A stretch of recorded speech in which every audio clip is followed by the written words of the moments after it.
Good morning or good evening, whenever you're watching this video. My name is Rasoul. Thank you for joining our third day. Yoo-hoo, you made it for 3 days in a row.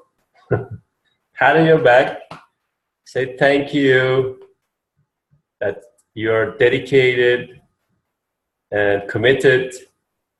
And believe me, these days are gonna go fast and you'll be so happy to participating in this live coaching events and webinar or whatever you call it, sessions that when you look at it about a week or 2 weeks and 3 weeks, you're noticing things might change. So first things first is how to change ourselves. It starts with your thoughts.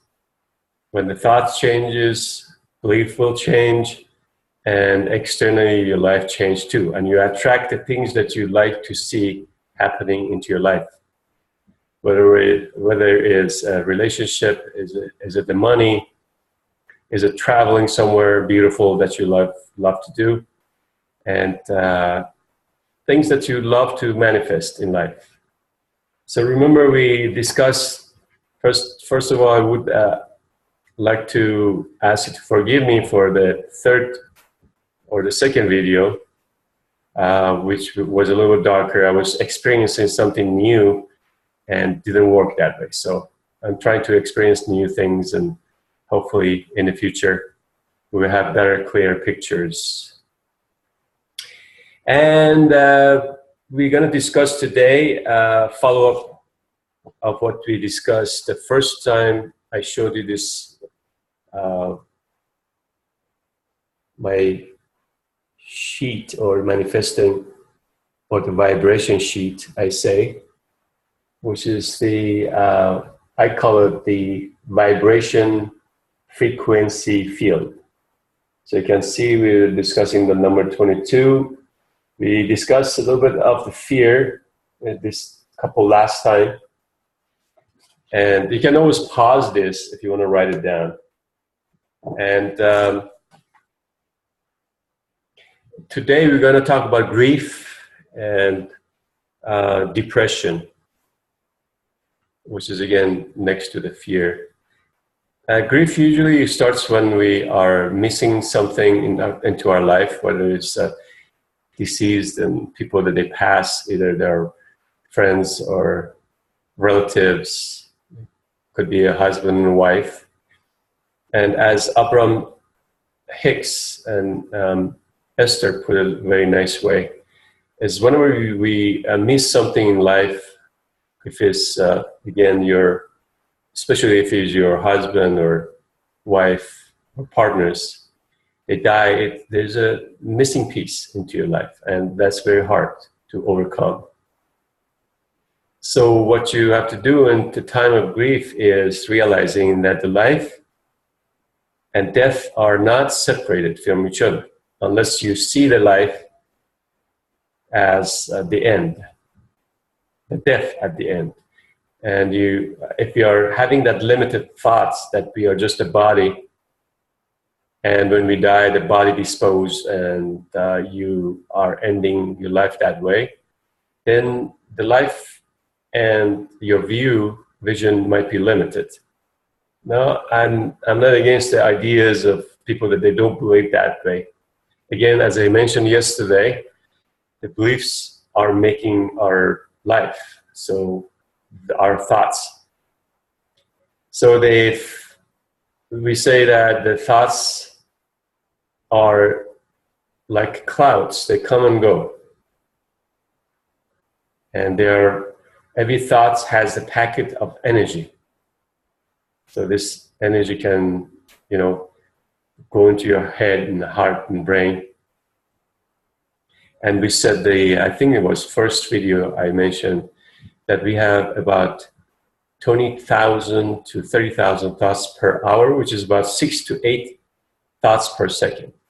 Some of the thoughts are stronger than the others, and they stay with you. If you pay attention to a single thought you might have, and you give it energy, about 17 seconds, up to 70 seconds. So in the 17 seconds, you pay attention to that thought, you give energy to it, so start vibrating.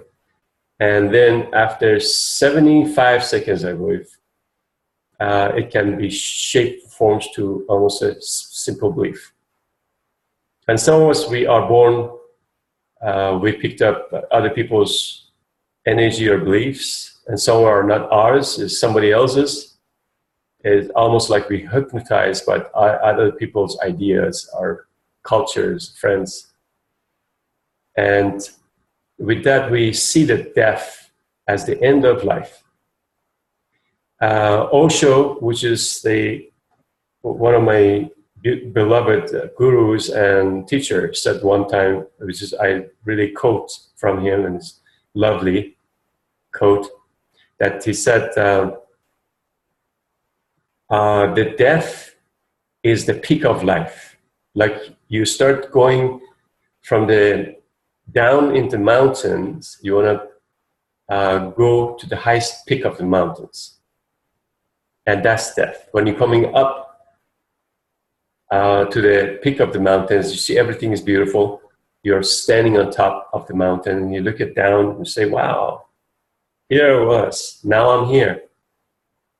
So the death is a departation of our soul. It might go through different shapes and forms. We can make a story about it. We are not sure what it might be. But whatever that is, it probably is bigger and better and more flexible. But at the same time, in this life, we can have that experience as well. So one of the things you have to realize when somebody is, we call it death. When the word death is kind of like really, for me, is a little bit restricted and is really hard to swallow. But in the yogi term, in the yoga, it's called departation, or person departed this life for, a bigger life. I'm going to use the example from Rumi, the Persian beautiful poet. And actually, he was more a Sufi than a poet. And he was really, when he was saying the poem, wasn't that he was saying poems. The poems comes naturally from him. And one of the things Rumi said, that we go back to the earth, to the dirt. We come back from the dirt. We become a tree, and we get dry up, and then we go back to the earth again. And that's kind of like a incarnation in one sense, but I see it in a yogi way that even 2 minutes ago, or 2 years ago, or 2 weeks ago, it could be our death. We are born free. Every seconds, every minute, you can feel that you're born free. Because your thought changes, your belief might change, if it's for better, not for the worst. If it's not for the better, then you have to dig in and see where those blockages are that you have to focus on, maybe meditate, maybe there are many, many, many ways to let go of those beliefs that they stop you to going forward. So the death is not separated from life. And the grief comes when we are thinking that way. We're always thinking that, the body is dead, so the soul is dead. And if you notice, sometimes you might see a dream about the deceased, a person who was really close to you, and you can see it, they're free. When my dad passed away about 3 years ago, and I really love my dad. It was just like one of the greatest things. And my mom too, but my mom's still here in this earth. When my dad passed away, the last 3 days was very hard for him, departation. Because sometimes it's hard to leave your close ones at the end, because it's an exit. It's like you're going to a trip, and it's a long trip. and you may never come back, and you may but come back. So when my dad passed away, I dreamt about him, and I saw him. He was sitting in a beautiful place. It just expanded,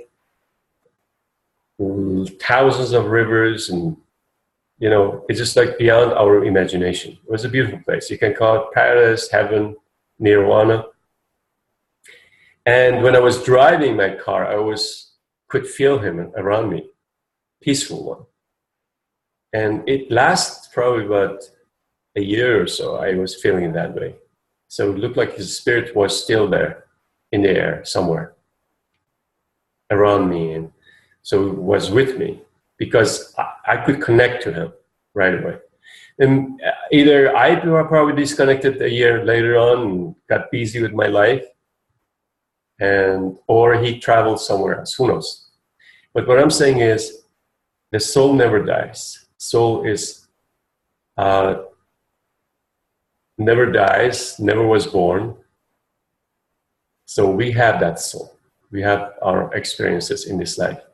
So if you feel grief, always bring that attention to where the grief is, where the tension is. And crying is great thing. Crying actually releases a lot of tension to the body. The tears are beautiful. But it shouldn't be more toward the sadness. It should be toward joyfulness. That, hey, this person maybe was suffering from something, cancer, and sometimes people die from diseases. Some people might die from natural causes. Sometimes things happen, things happens. We have no control over that, whatever that might be. But if you put your state to the joyfulness that, hey, this person was close to me and my relatives that didn't die, still here, I can still feel them, then you can communicate with that person. They are not physically there, but spiritually they're there, and you can connect to that. So the grief, if it lasts too long, then it becomes a depression. And we have that, as you see, after the fear is a grief and a depression, number 2. And in the state of depression, we might go, and sometimes we get these chemical drugs and we put in our body, and instead of they help us out, they actually causes more pain, more suffering, and more depression. So one of the things we do in yoga is for the depression is really opening the heart. So you can use maybe a wall, press your hand to the wall, open the chest, go for the chest opener, heart opener. If you're doing yoga, you know what I mean. We do have a lot of poses like back bending, upward dog, or snake pose, or you can do chair, using chairs, kind of like back bending. So the chest opens up. So you feel your body with joy, with breath, we call prana, the life force. So that sadness become a beautiful thing, become more joyful rather than too depressed or sad. And things happen, you know. I've seen news sometimes. You look at the news and see something like one news depressed me. Was about a few weeks ago, but the little girl was 10 years old, and really nasty things happened, and she passed away. But sometimes these things comes in to teach us a lesson, to realize that how the life is precious every moment that we are in. And are we having this life, your parents, your sister, your brothers, in an argument, or are we loving each other? The problem is when people die, we start feeling that we are missing it. And if they're living, we are so separated. Sometimes we don't call each other for months and months. And when they die, we start missing them. How about when they are alive, start missing them and seeing them and loving them in that way? So the love grows. So talking about the depression, as we said, it comes from the grief or missing somebody. It could be into a relationship sometimes too. But realizing that you are the human and you have feelings and emotions, but at the same time, you don't want to get too involved to your sadness, to your depression. If it's too hard and you feel that you cannot do it yourself, maybe find a place that they do meditation, maybe life coach, get a life coach that they work with you that way. There are a lot of people can help you out with energy healing, but I would suggest not to really involve yourself with medication because they don't help you at all, and they create more diseases and bring more diseases to your body and your mind, and the life is going to be very tough to live. So on the number 22, there's depression and powerlessness. Sometimes we feel powerless, and we explain this more when we talk about victimizing yourself. You feeling like you're so connected to outside of you. You always want people to validate you outside of you.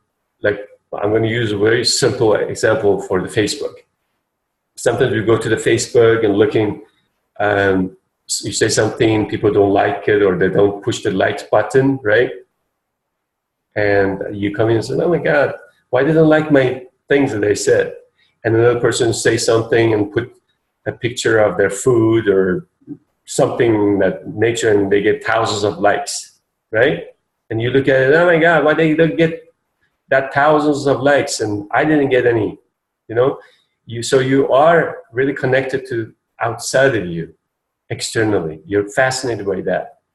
And you can get satisfaction from outside. In relationship, it's the same thing too. In relationships, sometimes we're always wants to kind of like be fair. And in relationship, I say, like, for example, I love you, and at the same time, I want to evenly ask you to love me back. And that's a limited love. It's not unlimited. Unlimited love is like a love of a mother toward a child, without any expectation. You just love your child no matter what. Whatever they do, you still love your child. So the expansion into love is when you're unlimited. When it's limited, everything depends on. If I see something outside bothers me, it affects me. Whether it's relationship, whether it's at work, I might go at work and somebody push my button every day, you know, and I don't know how to deal with that person because internally there's something is going on. That person is trying to push it to move you forward. I heard from Christian Michelson when I was in his life coaching seminar, which was beautiful and stuck in my mind. He said he used to do a lot of jobs here and there, and he didn't last long. He did accounting, he did cashiering somewhere in some grocery store, but he wasn't happy with this job.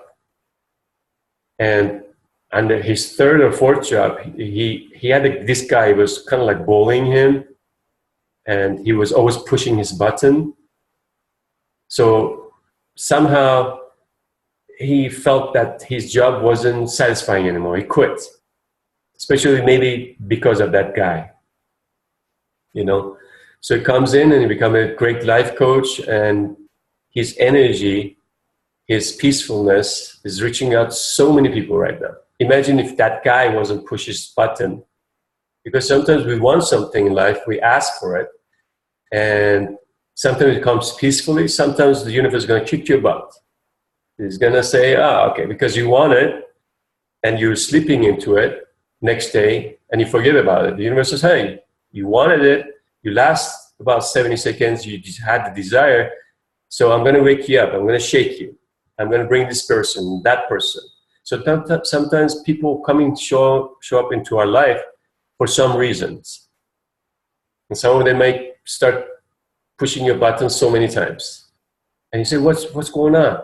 There's something is going on inside you, needs to be changed your belief system, your thought system.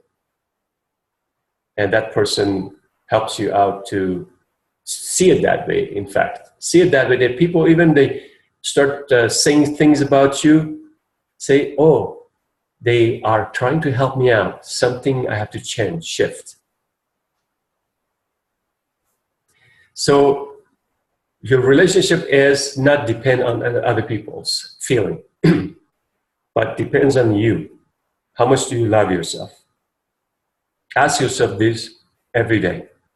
Do I love myself? Do I bully myself? Do I put myself down?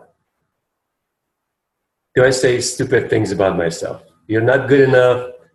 You're not doing very well. Sometimes you might say, I hate myself, right? These words actually put you down, doesn't let you to receive the abundance, good feelings. Remember we talked, I think, about the first or first session we talked about feeling good. So that's not feeling good when you put yourself down. And when you put yourself down yourself, guess what? Externally, you're going to get put down by other people as well. So this powerlessness always comes in, I'm victimized. I don't know, this person say something, my mother-in-law, my father-in-law, my families are horrible, yeah? Because internally you are not strong enough. You have to keep yourself strong enough that you start loving yourself. You have to loving yourself unconditionally, not limited. And then from unconditionally love yourself, change your thought pattern, change your words, from find the words that are against the negative words. I'm sorry I use this word, but if you say I'm stupid, I didn't good today, just bring a word of I'm smart. Even if you don't believe in that. I'm smart. Thank your mind. I have been practicing the thanking my mind for a year now. I always thank my mind, and I don't forget things. Once in a while happens, but if I forget something, I say, my beautiful, brilliant mind, my awesome mind, please let me find this thing. And boom, something shows up. If I lose my keys or this and that, because when you are in a hurry, you're leaving your house, you forget, and your mind says, oh, where's my key? Where's my this? Where's my that? And you're not relaxed.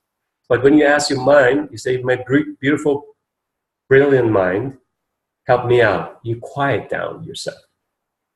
And take a split of a second, you're going to find your things. So what I'm saying, you have to bring your attention, move inward rather than outward. When you start loving yourself internally, when you're using the great words, inspiring yourself with your words, then you will change. Your thought will change, your life will change, and you're ready for more gratitude, more abundance. So from today, you're going to have at night, before you go to sleep, say 2 positive things about yourself and your day. And forget all negativity. Just forget it. Look into your eyes in the mirror, straight to your eyes. Don't look down, look up. Straight to your eyes. And say 2 beautiful things about yourself that day. And then when you wake up in the morning, feel the difference. Because now you're praising yourself. Now you're not hating yourself. Yeah? So this was today's program. And I suggest that really start changing your vibration field for more toward loving rather than hating. Word hate is very strong, and energetically it blocks a lot of receiving from the universe, from God, from existence. So you say, oh, I'm not ready for that. I'm a victimized. I hate myself. I hate my life. And guess what? You're going to receive more hate because you're adding on to it. You're asking for it, right? Whether consciously or unconsciously. So we're going to discuss this more. Actually, not discuss this, but tomorrow we're going to talk about jealousy. And if you have time, maybe insecurity, guilt, and unworthiness. So we start the coaching from the bottom to the top, which going to the higher vibration later on, toward optimism, hopefulness, contentment, positive expectation, beliefs, positive beliefs, enthusiasm, and eagerness, happiness, joyfulness, and all this good stuff coming on within this 27 days, or will be 26 more days. Please comment. If you have any question, you can either PM me if you're not sure you want to ask the question right away on Facebook. You can PM me. And I really appreciate your comment or feedback. It helps me to grow myself as well. Have a blessed day, and thank you very much for joining. And greeting to you. Namaste.